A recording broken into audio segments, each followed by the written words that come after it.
À pied, à moto. Au signal donné, les chasseurs s'élancent dans la steppe du Niger. Leur méthode de chasse n'a pas changé depuis des générations, si l'on accepte bien sûr la présence des engins à moteur.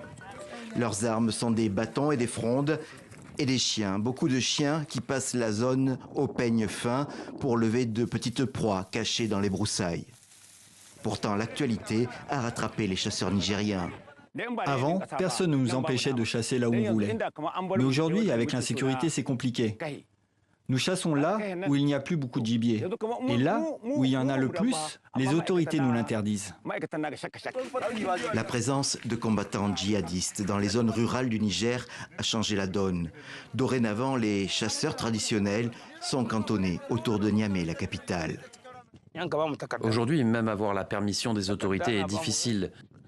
Avec toute cette insécurité, elles ne veulent pas avoir des chasseurs au milieu. La conséquence est une surexploitation d'un territoire toujours plus réduit. Lapins, lièvres, outardes et pintades sauvages se font de plus en plus rares. Et donc, le butin de la chasse se réduit année après année. Un déchirement quand on considère cette activité comme une tradition familiale. C'est pour cela que je me bats. Les jeunes et les vieux, pour qu'ils soient tous des chasseurs capables de tuer du gibier dans la nature. La fin du jour met fin à la chasse. C'est l'heure de rentrer. Une fois de plus, le butin est maigre.